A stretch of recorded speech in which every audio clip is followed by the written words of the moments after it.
am still enough.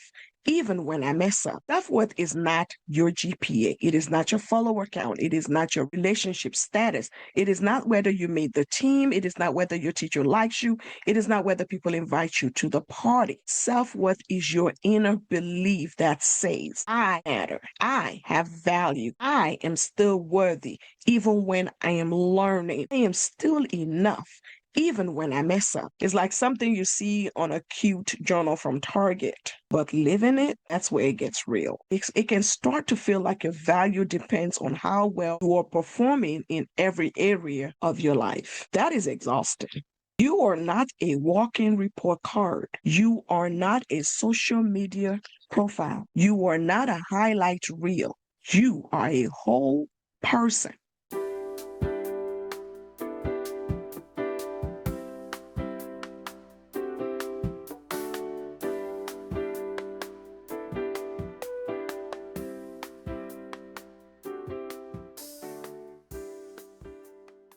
Have you ever felt like you're only valuable when you're doing well?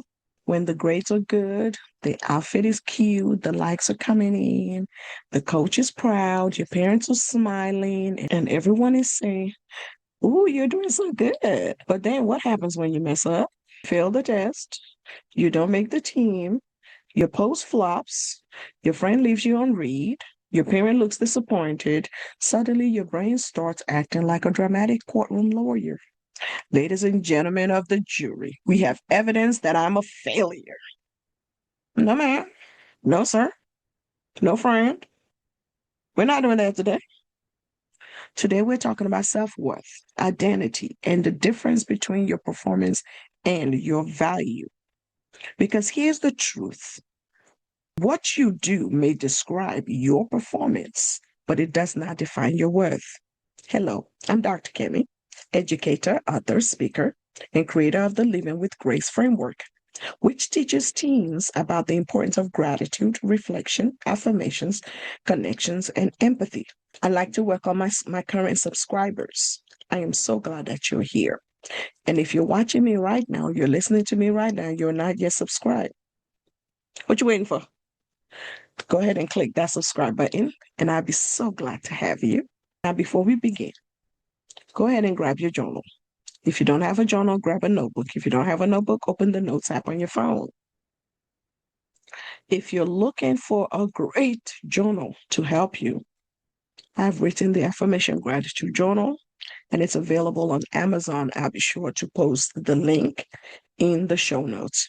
In this episode, we're going to explore why so many teens feel pressure to prove themselves, perform perfectly, and constantly earn approval. I'm going to talk about what self-worth really means, why identity gets confused during the teenage years, the difference between performance and value, how social media, school, sports, family expectations, and friendships can affect how you see yourself, how to rebuild confidence when you feel like you're not enough, and how to use the grace framework to remember who you are beyond what you achieve. And of course, as always, I'm going to provide you with practical tools you can actually use, because we're not just here to talk cute. We're here to help you grow. So the first part of this is talking about what is self-worth.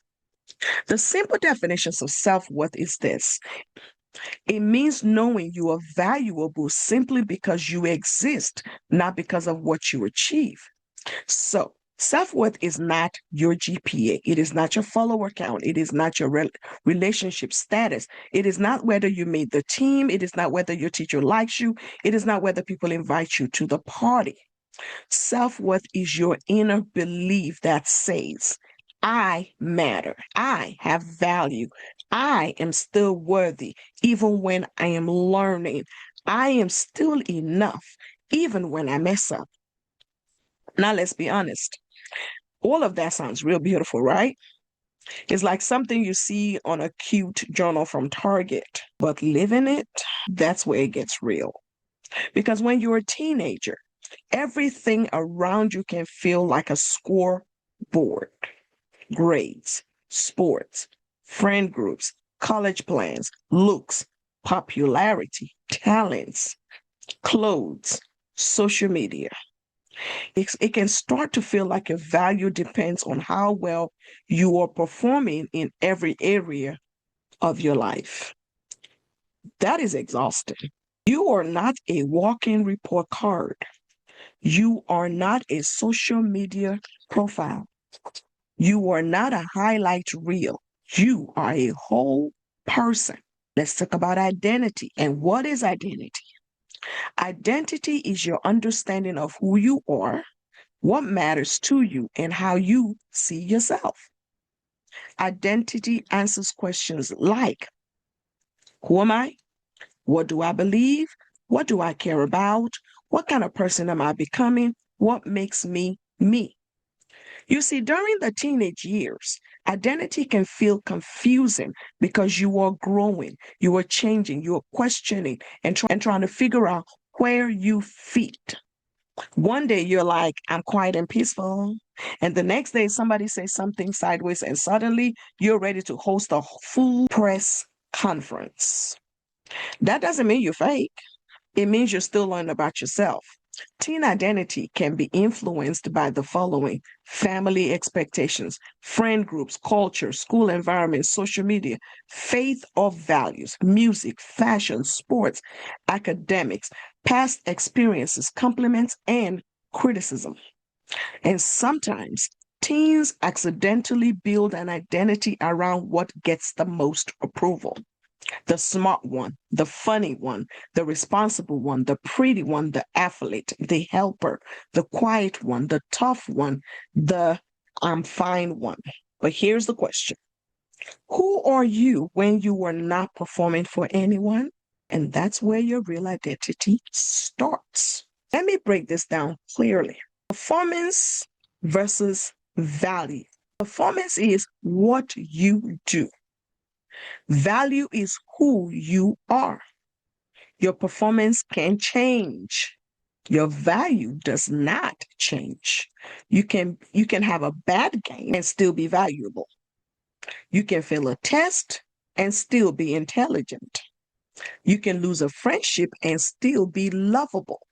You can make a mistake and still be growing. You can have an awkward moment and still be worthy of belonging. Performance says I did something well or not well. Value says I still matter either way. Here's an example of that. Let's say you take a math test and you get a 62. Performance says I got a 62 on this test, right? And shame can also poke its head in and says, I'm dumb. Here's the truth. The truth says, I did not understand that material yet, and I can learn what I missed. You see the difference? One gives you information, the other attacks your identity. A grade is feedback. It is not a final judgment on your future. A mistake is feedback. It is not your name tag. Let's talk about why teens tie worth to performance. Many teens tie their worth to performance because they receive attention from the people around them when they achieve. You get praised when you make straight A's. You get celebrated when you win. You get noticed when you look good. You get approval when you make people happy. You get love when you don't cause problems. And over time, you're training your brain to start thinking, I have to be impressive to be loved. I have to be useful to be needed. I have to be perfect to be accepted. I have to keep everyone happy to belong. That is a heavy backpack to carry, and nobody even packed snacks. The problem is that performance-based worth creates emotional pressure because you may become afraid to try because you might fail. You may avoid challenges because you don't want to look bad. You may hide your real feelings because you don't want to disappoint people.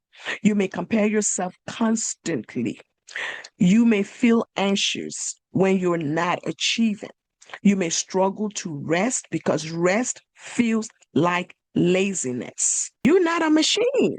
You are human, and humans need room to grow. Let's talk about 5 instances or 5 examples of how self-worth versus identity shows up in real life.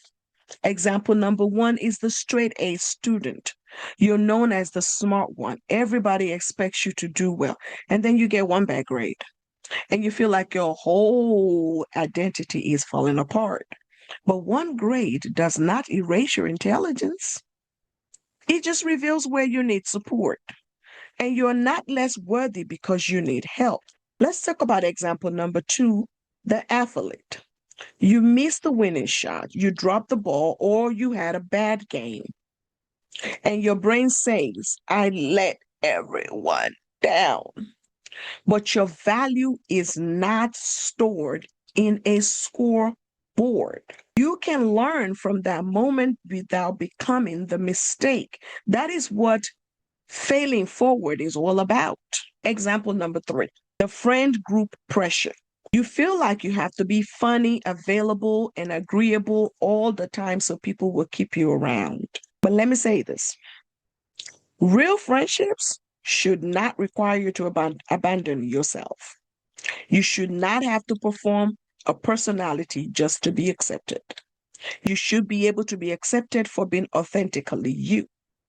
And then the last example is the social media comparison. I talk about this a lot.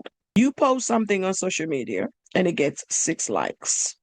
Now your brain is acting like your entire career as a human being is over. Listen, social media is not a worth calculator. It is an app with filters, algorithms, and people posting pictures of food they did not even enjoy. Your value cannot be measured by likes. Got it? Here are 7 signs that you may be confusing performance with worth. You might be confusing performance with worth if you feel like a failure when you make one mistake. You might be confusing performance with worth if you constantly compare yourself with others. You might be confusing performance with worth if you feel uncomfortable resting. You might be confusing performance with worth if you only feel confident when people praise you.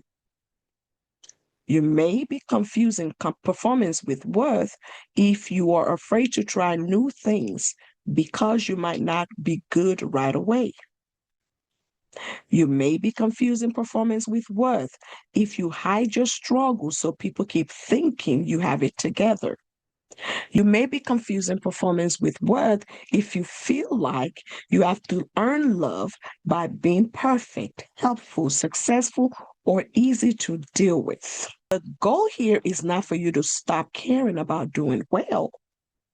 Doing your best is healthy, but needing to be perfect to feel worthy is not healthy. There is a difference between excellence and pressure. Excellence says, I want to grow. Pressure says, I am nothing if I fail. We are choosing excellence. We are choosing growth. Now, I'm going to bring in the Living with Grace framework to talk about this topic. This framework helps you to build emotional strength, confidence, and identity from the inside out, beginning with gratitude. In my free school community, I teach that gratitude means that you notice what is good, meaningful, or supportive in your life.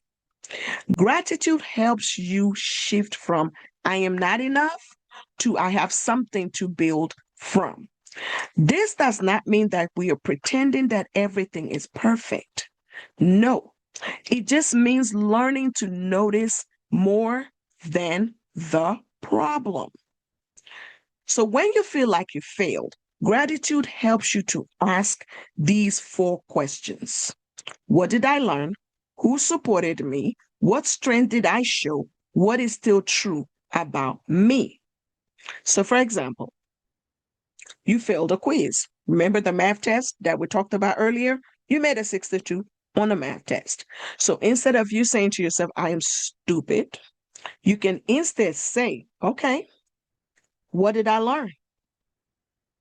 That could be, okay, I learned that I need to study harder, or I learned that I need to ask for help. Who supported me? Maybe no one supported you while you were studying. Or who did support you? Your teacher? Your friend? What strength did I show? That's when you look at your test and see, okay, I understood this concept. I understood this concept. I'm a little shaky on this part. What is still true about me? Well, something that is still true about you is that you are authentic. You are still valuable, right? And then you can say stuff like, show gratitude that, one quiz does not define you. It does not absolutely define you. And what this does is gratitude gives your brain another place to stand. And at the end of each day, I want you to start this practice. I want you to always write down one thing you did well, one thing you learned, and one thing you're grateful for about yourself. Not just what happened around you, something about you. That is your self-worth work. I teach reflection. I teach that reflection means you're slowing down to think honestly about your thoughts, your feelings, your choices, and your growth. Reflection is also where I teach you about self-accountability, because this is where you separate facts from your feelings. Because sometimes your feelings are real, but they're not giving you the full story. You may feel embarrassed, you may feel rejected, you may feel behind, you may feel like you are not enough. However, reflection asks the following: is this true, or does it just feel true right now? What actually happened? What story am I telling myself? What can I learn from this? What do I need next? An example, and this is one that I give all the time. Your friends are out there hanging out without you. Your first thought may be, oh, they don't like me. I'm replaceable. Nobody cares. Reflection says, let me pause. Do I have proof? Could there be another explanation? Do I need to communicate instead of assuming? Reflection keeps one painful moment from becoming your whole identity. And it is also where healing starts, because you cannot change what you never pause to notice. Affirmations. In my free school community, I teach that affirmations means speaking truth to yourself on purpose. They are not magic words. They are mental training. It is positive self-talk. Your brain will believe what you repeat. If you constantly are saying to yourself, I am ugly, I am dumb, I always mess up, nobody likes me, I am not good enough, your confidence will shrink. But affirmations help you replace shame with truths. Not fake truths, real truth. So instead of saying, I am perfect at everything, which your brain will immediately reject like a bad Wi-Fi connection, say, I am learning, I can improve, one mistake does not define me, I am worthy even when I am growing, my value is not based on approval. I can be proud of progress, not just perfection. I am more than my grades. I am more than my mistakes. I am more than who likes me. I am more than what I produce. I am allowed to grow at my own pace. I do not have to perform to be worthy. I can learn without attacking myself. I bring value into every room I enter. Write these down on sticky notes. Say them to yourself in the mirror. Put them on your phone. Whisper them to yourself all throughout your day. And yes, it might feel awkward at first. That's okay. Lots of things feel awkward in the beginning, just like freshman year will, or trying to open a bag of chips quietly in class. Well, that's impossible, right? But I promise you, it works. Your brain will remember what you constantly feed it. What are you feeding your brain? What kind of words are you telling yourself? Right? Let's move on to connection. Connection is where I teach you how to build healthy relationships with people who support, respect, and encourage the real you. Connections remind you that you were not created to figure everything out alone. You are not meant to do hard things alone. When your worth feels shaky, you need your people. You need your safe people. Now, hear this.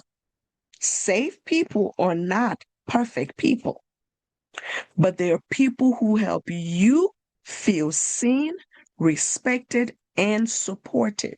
Let's look at healthy connections versus unhealthy connections, starting with healthy connections. Healthy connection sounds like this. You don't have to pretend with me. I'm proud of you for trying. You're still you, even when things are hard. Let's figure this thing out together. Conversely, unhealthy connection sounds like this. You're only cool if you act like us. Why are you so sensitive? Oh, you changed. You're doing too much. We only like you when you make us laugh, help us, or agree with us. Connections should never require self-abandonment. Did you hear what I said? Connections should never require you to abandon yourself. So I want you to find at least one person in your circle that you can be honest with. That could be your parent, it could be a teacher, a coach, a counselor, a sibling, a mentor, a healthy friend, or a trusted adult. Because you see, you need people who remind you of your value when your brain forgets. And this is also why I created the Living with Grace community on Skool, because sometimes you need a place where you can grow, reflect, ask questions, and be reminded that you are not the only one trying to figure life out. Inside my free Skool community, we talk about confidence, mindset, emotional strength, friendships, identity, and real life challenges teens face every single day. Let's talk about empathy. It means showing understanding, kindness, and compassion to yourself and others. A lot of teens are kind to everyone except themselves. You will hype up your friend after one bad grade. You could say, girl, it's okay. You still smart. You'll do better next time. But when it is you, I'm a disgrace. That's not empathy. That is emotional bullying. And you bullying yourself. Why are you bullying yourself? I want you to start today by showing yourself some empathy. And self-empathy means you're talking to yourself like someone you care about. Instead of you saying, I'm so stupid, I want you to say, I'm disappointed, but I can learn from this. Instead of you saying, nobody likes me, I want you to say, I feel left out right now, and that hurts. I can reach out or talk to someone I trust. Instead of you saying, I always mess up, I want you to try saying, I made a mistake, but I'm still growing. Empathy gives you the room to be human. And let me tell you something, being human is messy. Everybody's out here pretending they have it all together, but half the people are just surviving on lip gloss, phone chargers, and vibes. Give yourself grace. Now, let's talk about 5 practical tips for building your self-worth, because that's what all of this is about. Tip number 1, stop calling yourself names. Do not label yourself based on a moment. You could say, I made a mistake, not I'm a mistake, right? You could say, I struggled with this assignment, not I am dumb. You could say, I'm learning how to make better choices, not I always ruin things. Words matter, and your words shape your identity. Tip number 2, separate feedback from failure. Feedback tells you what needs attention. Failure only becomes final when you stop learning. So, a low grade may mean you need a new study strategy. A friendship conflict may mean you need boundaries. A missed opportunity may mean you need preparation. A mistake may mean you need support. Feedback is information, not condemnation. Tip number 3, build an identity beyond achievement. So here's what I want you to ask yourself. Who am I when I'm not performing? What values matter to me? Am I kind? Am I creative? Am I thoughtful? Am I resilient? Am I honest? Am I growing? Achievement is something you do. Character is something you build. So you want to build your character or your identity beyond your achievement. Tip number 4, watch what you measure. If you only measure likes, grades, awards, and attention, you may miss your real growth. So instead, I want you to measure things like, did I try again? Did I speak kindly to myself? Did I ask for help? Did I show courage? Did I set a boundary? Did I choose honesty? Did I rest when I needed to? That counts. Those are the things you should measure, not the likes, not the grades, not the awards, not the attention. All right. Tip number 5, practice even if statements. This is powerful. So say, even if I fail, I am still worthy. Even if they don't invite me, I still belong somewhere. Even if I make a mistake, I can grow. Even if I am not the best, I still have value. Even if someone rejects me, I do not reject myself. This is the real identity work.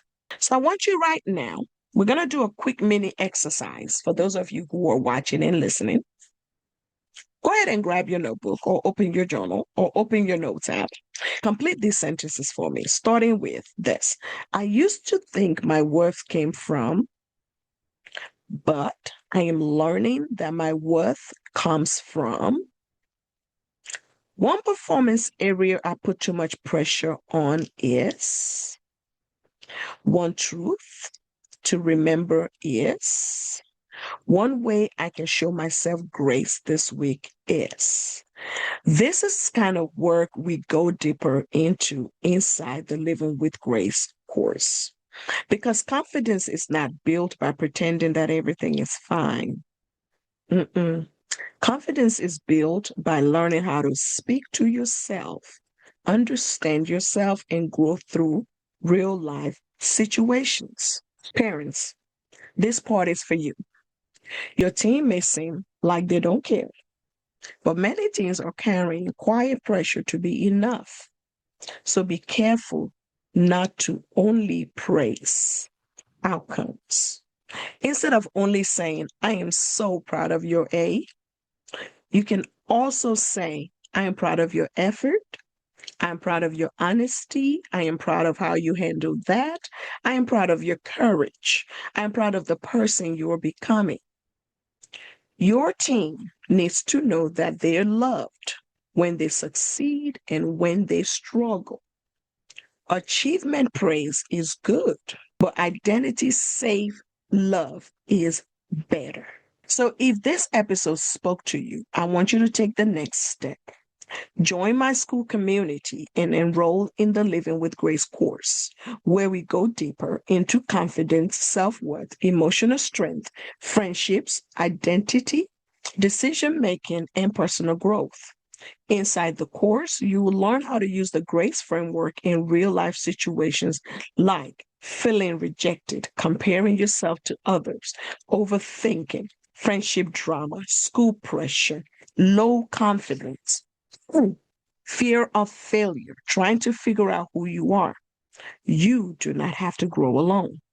The Living with Grace course gives you tools, reflection prompts, mindset strategies, and a supportive space to help you start performing for approval and start becoming grounded in who you are. So join us inside school. Get connected and start living with more confidence, clarity, and grace. In closing, I want to leave you with this. Your performance may change. Your popularity may change. Your grades may change. Your friendships may change. Your feelings may change. But you see, your values does not disappear just because life gets hard. You are not valuable because you are perfect. You are valuable because you are you. And the goal is not to become someone else. The goal is to grow into the healthiest, strongest, most authentic version of yourself. So this week, give yourself grace. Not excuses, not shame, grace. Because you are more than what you do. You are worthy while you are becoming. And remember, until next time, keep growing, stay graceful, and know that you got this. And I am rooting for you. See you next week. And that's a wrap for today's episode of Gracefully Growing. Thank you so much for tuning in and growing with me. Remember, living with grace means showing gratitude, taking the time for reflection, speaking powerful affirmations, building strong connections, and practicing daily empathy with yourself and others. If today's episode gave you something to think about, inspired you, or made you smile, don't forget to like, share, and subscribe so you never miss an episode. You can also download today's free resource in the show notes and join our Gracefully Growing community on social media for more tools, encouragement, and real talk. Until next time, keep showing up for yourself, keep growing, and most of all, keep living with grace. I am Dr. Kemi. See you next week.